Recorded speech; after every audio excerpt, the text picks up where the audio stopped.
La moitié des agriculteurs de Bourgogne-Franche-Comté a plus de 50 ans aujourd'hui. Pour eux, la question de comment trouver un repreneur est fondamentale. En effet, elle se pose de façon d'autant plus aiguë que seulement 2 agriculteurs partant à la retraite sur 3 trouvent un repreneur aujourd'hui. Alors, qu'est-ce qui freine la reprise des exploitations? L'idée qui vient en tête en premier, c'est que le métier n'attire plus de candidats. Or, cette idée reçue est battue en brèche par les chiffres. En effet, chaque année, on a environ 1000 agriculteurs qui partent à la retraite sur la région et on a 1400 candidats qui se présentent au point accueil installation. Le souci, c'est que sur ces 1400 candidats, seulement la moitié iront jusqu'à l'installation.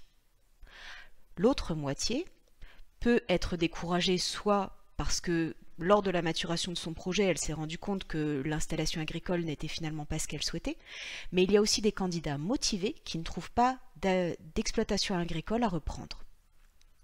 D'où vient ce problème?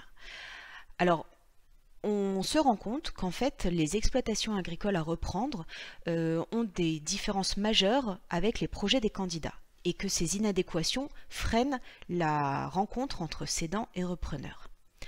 Prenons quelques exemples. Côté cédant, un grand nombre d'exploitations produisent des grandes cultures et des bovins allaitants qui sont valorisés en filière longue.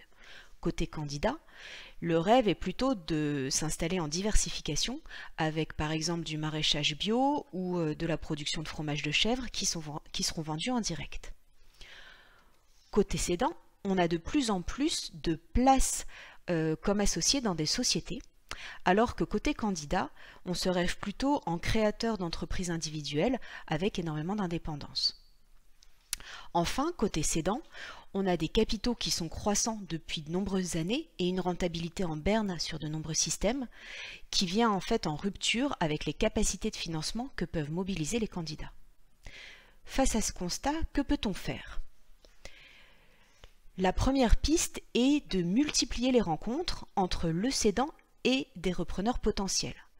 En effet, une reprise réussie est beaucoup une question de confiance mutuelle et il vaut mieux multiplier ses chances de rencontrer la bonne personne. Ensuite, il y a un gros travail de lâcher prise à faire du côté du cédant. L'exploitation après la reprise ne ressemblera sans doute pas à ce qu'il avait imaginé pendant sa vie professionnelle et il faut qu'il en fasse le deuil. Enfin, il est intéressant de faire la promotion des sociétés auprès des jeunes, puisque les sociétés agricoles leur apportent de la sécurité au niveau économique et technique, et elles peuvent leur apporter également un collectif de travail qui est stimulant.